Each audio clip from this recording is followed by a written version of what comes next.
I had no idea that day would change my life forever. It started like any other morning. I woke up early, the sun barely peeking through the blinds, casting a soft glow over the room. My wife, Megan, was still asleep beside me. I quietly slipped out of bed, trying not to wake her. As I prepared for my therapy session later that day, I couldn't shake the feeling that something was off, but I didn't know what. I had been seeing Dr. Maxwell for a few months now, a well-known therapist in our area, helping me work through some personal struggles I'd been facing. My work had become overwhelming, and quite frankly, I was trying to figure out who I really was outside of my job. Megan and I had been in a bit of a rut, and I had hoped therapy would help me regain some clarity. But there was something different about that day, something in the air that felt unsettling. The session with Dr. Maxwell was supposed to be routine, the same quiet office, the same couch, the same questions. But as I entered the waiting room, I noticed something strange. Megan's car was parked outside. That was odd. She had never come with me to a therapy session. I walked inside, trying to shake off the unease creeping over me. But the moment I saw them, I knew. Dr. Maxwell and Megan were sitting together in the back of the office, laughing, too close for comfort. Their body language was undeniable. My heart sank. "Adam, I didn't expect you so early," Dr. Maxwell said, his voice a little too calm. Megan turned around, her smile freezing as our eyes met. I saw it. The way she shifted, the way they both looked at each other. I felt sick to my stomach. I didn't have to say anything. I just knew. Everything I had built, everything I thought was real, was slipping through my fingers. I stood frozen at the doorway, my heart pounding in my chest. Megan quickly stood up, her eyes wide, as if she had been caught doing something she knew was wrong. But it wasn't just her. It was Dr. Maxwell too. He looked almost guilty, avoiding my gaze. "Adam, I didn't expect you to be here," Megan stammered, but her words fell flat, like she was trying to explain something that had already been revealed. I could feel my hands shaking. The anger bubbled up, but I didn't know where to direct it. At her or at him.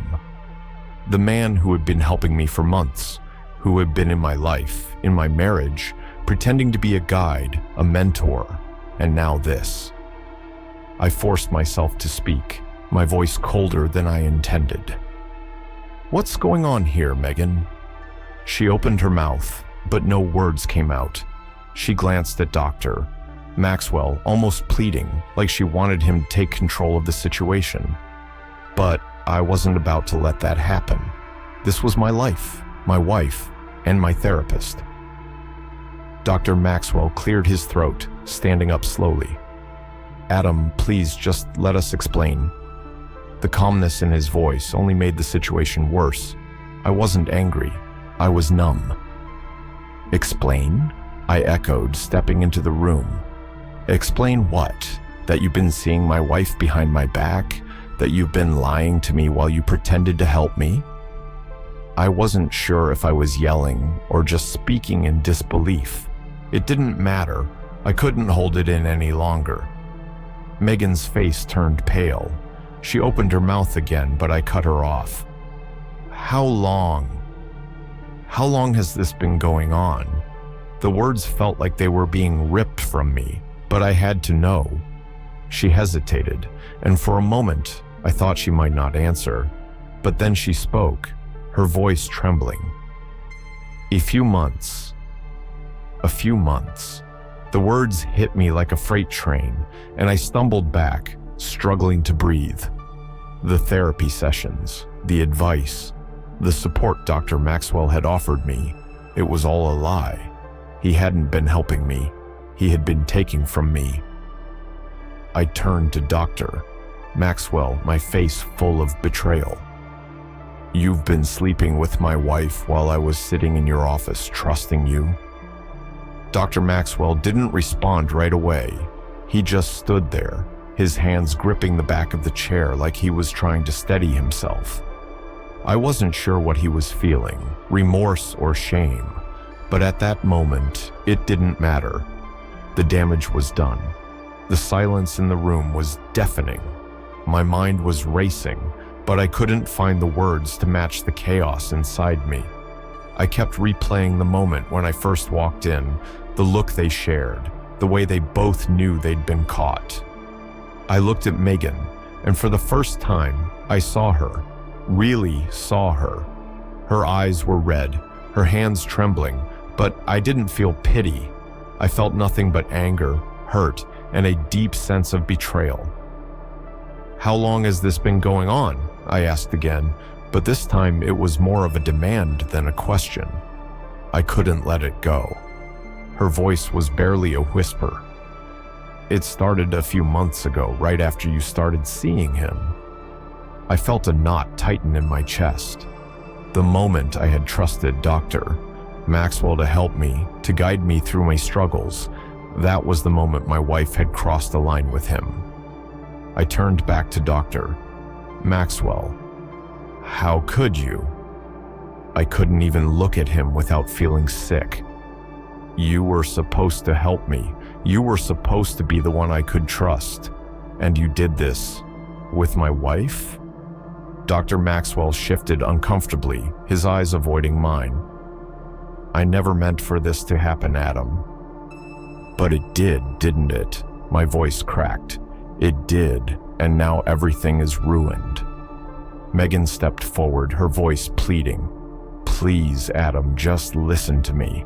This wasn't planned. It wasn't like we wanted it to happen." "You didn't want it to happen?" I scoffed, the bitterness in my voice sharp. "And yet, here we are. You've been sleeping with my therapist for months, and you're telling me it wasn't planned." There was a long pause.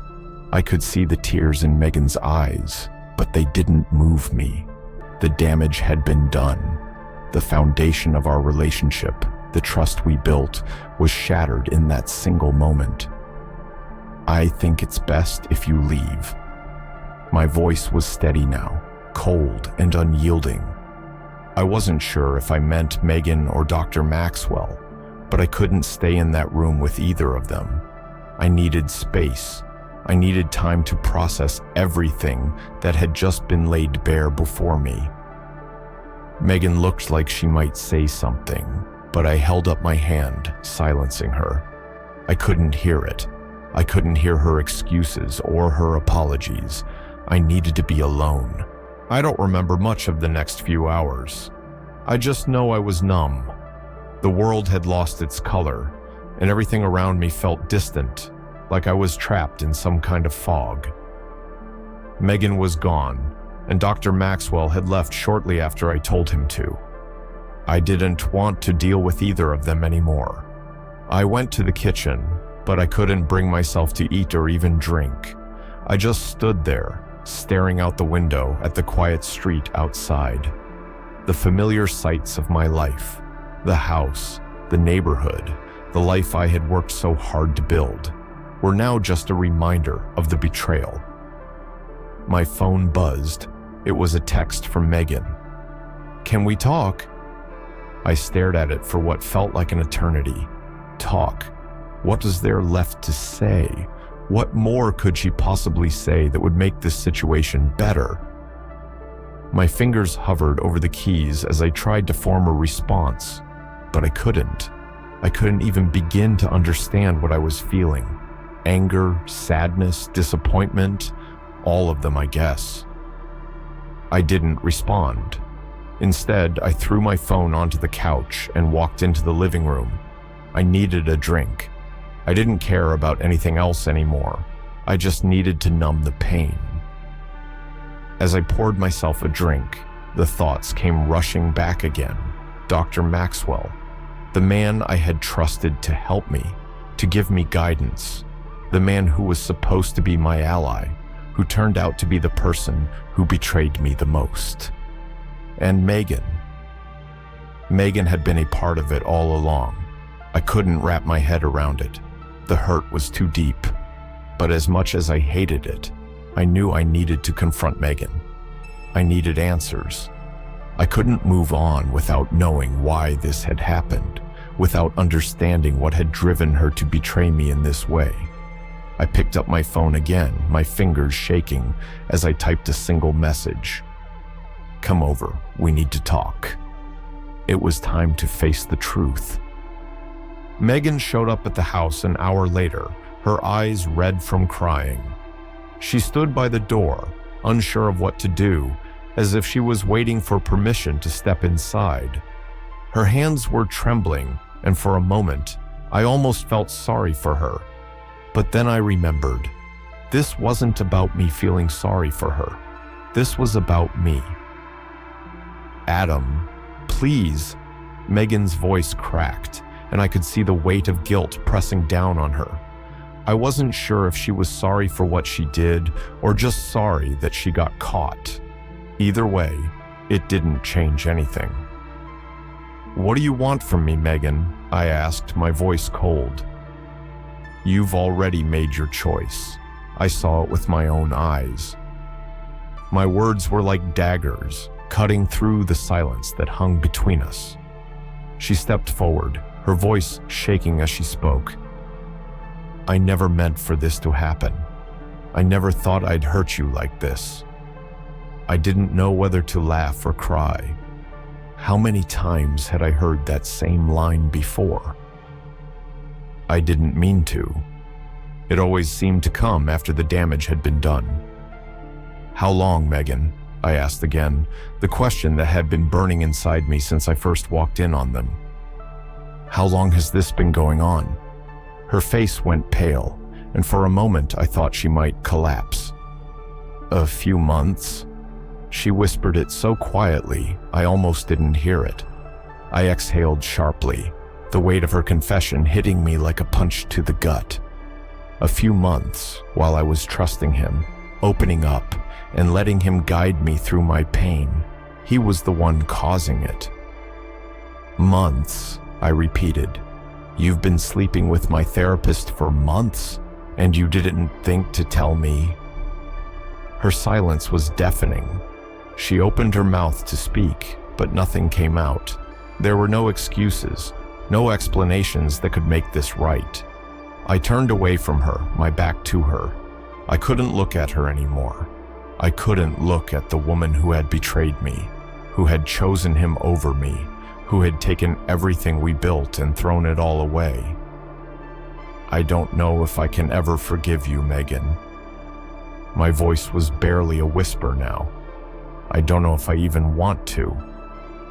I didn't expect her to say anything. She didn't. The silence between us was unbearable. The days after Megan left were a blur. I stayed in the house, moving like a ghost through the rooms, unable to shake the image of her standing there, asking for forgiveness. I wasn't sure if I could ever look at her the same way again. I spent most of my time at work, burying myself in tasks to avoid facing the reality of what had happened. The pain, the betrayal. It was too much to bear. I kept thinking about Dr. Maxwell, the man I trusted, the man who destroyed everything. He tried reaching out, a few calls, a couple of text messages, but I ignored them all. What could he possibly say? What was there left to explain? But then one evening, I couldn't keep running from it anymore. I picked up the phone, dialing his number without thinking. It rang twice before he picked up. "Adam?" His voice was calm, almost too calm. I could hear the hesitation, the uncertainty in his words. "We need to talk." It wasn't a request. I was done letting this consume me. I needed to confront him, to understand why he did this to me. I needed the truth, even if it shattered everything else I had left. He agreed to meet at a cafe in town. I wasn't sure if I was doing this for closure or just to make him suffer the way I had. But I knew I couldn't keep avoiding it. I needed to face him. Later that night, the cafe felt different. It was quiet, a little too quiet for what I had expected. I sat at a corner table, waiting. Dr. Maxwell showed up a few minutes later, walking in like nothing was wrong. He had that same calm demeanor, the same professional air about him. But I knew, deep down, he was just as shattered as I was. He sat across from me, folding his hands in front of him. "I'm sorry, Adam." I didn't want to hear his apology. I didn't care about his guilt. I wanted to know the why. "You ruined my life," I said, staring at him with cold, empty eyes. "You took everything from me." His face fell for the first time. The facade of the calm therapist was gone. This wasn't the man I had trusted. "I know," he whispered. "I never meant for it to go this far." I couldn't hear it anymore. His excuses, his empty words, they meant nothing. I wanted answers. I wanted to know how it had happened, how he had managed to destroy my marriage and my trust in one fell swoop. "How long, Dr. Maxwell?" I asked, my voice barely above a whisper. "How long did you and Megan plan this behind my back?" He hesitated again, but the silence spoke volumes. "It started before you even knew." His voice was full of regret. "But we never planned for it to hurt you. We were both wrong." I closed my eyes, trying to contain the anger that threatened to break free. The betrayal was unbearable. I could feel the heat rising in my chest, the anger flooding through my veins. The room suddenly felt too small, too suffocating. Dr. Maxwell's apology, his feeble attempts at justification, didn't matter. Nothing mattered. So it started before I even knew. I repeated his words, my voice growing steadier, but the ache inside me remained. "You both, Megan and you." I paused, taking any breath, trying to keep my composure, but the words kept coming. "You planned this behind my back, and I was none the wiser." He didn't respond. He couldn't. His silence was all the answer I needed. The betrayal ran deeper than I ever imagined.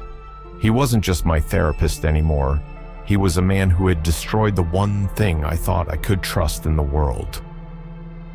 "You ruined everything," I whispered, barely able to look at him now. "And for what?" Dr. Maxwell's eyes dropped to his hands, his posture stiff, and for a moment, he didn't speak. I could see the weight of the guilt pressing on him, but it was too little, too late. I stood up, my chair scraping across the floor. "I can't do this." I looked at him one last time, feeling the weight of every word I'd said, every second of my life that's been taken away from me. "I'm done." As I turned to leave, I felt the eyes of everyone in the cafe on me, but I didn't care. I didn't care about anything anymore. Megan, Dr. Maxwell, the life I had built, it was all a lie. The door swung open, and I stepped out into the cold night air. I didn't know where I was going or what I was doing. All I knew was that I couldn't stay there. I couldn't stay in that life, the life that had been shattered beyond repair. I walked for what felt like miles, letting the cool night air fill my lungs. The city lights blurred around me like my thoughts, chaotic, fragmented. I didn't know what the future held, but I couldn't keep living in the past. I needed to move on. I had to. But as I walked, I couldn't shake the feeling that something was still missing. Something that could never be fixed. I didn't know how long I had been walking. The city was quiet now, and the streets were almost empty. My thoughts, however, were far from still. Each memory of Megan and Dr. Maxwell twisted in my mind like a knife. The betrayal, the lies. It was all too much. I ended up at the park, sitting on a bench by the pond. The calmness of the water reflected the moonlight, and for a moment, I felt almost serene. Not happy, not content, just calm.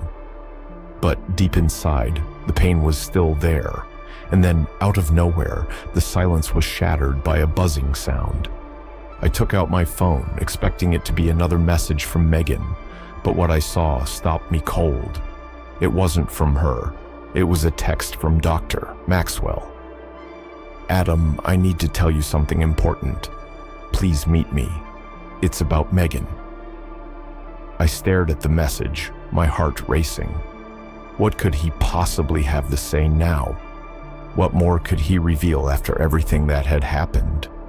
I almost ignored it, but something inside me, some lingering thread of doubt, pulled me toward him.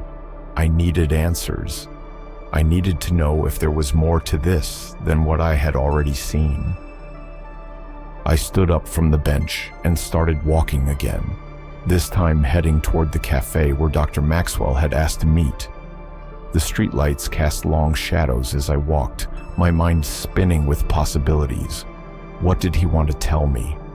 Why now? When I arrived at the cafe, Dr. Maxwell was already sitting at a table, looking more uneasy than I had ever seen him. Gone was the calm demeanor.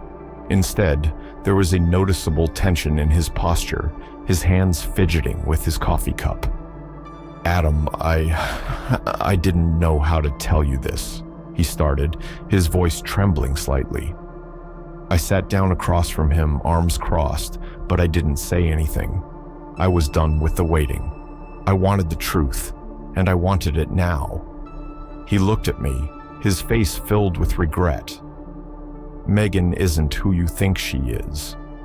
I leaned forward, the words barely registering in my mind. "What do you mean?" He hesitated, looking around the room like he was afraid someone might overhear. Finally, he spoke in a low voice. "Megan isn't just my lover, Adam. She's been blackmailing me." The words hit me like a punch. I was stunned, unable to process what I was hearing. "What do you mean, blackmailing you?" My voice was hoarse, the shock overwhelming. Dr. Maxwell lowered his voice even further. "She's been threatening me. She said if I didn't continue seeing you, if I didn't continue helping her cover up her affair, she would tell your wife about our relationship and ruin me professionally." I couldn't breathe. Megan had been using me as a pawn in her twisted game. The world felt like it was crumbling around me. The woman I had trusted, the therapist I had confided in, both of them had been lying, manipulating me. It was all a web of deceit, and I had been caught in the middle.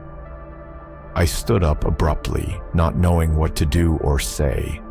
The truth was worse than anything I could have imagined. Megan wasn't just unfaithful. She had been playing me, controlling everything behind the scenes.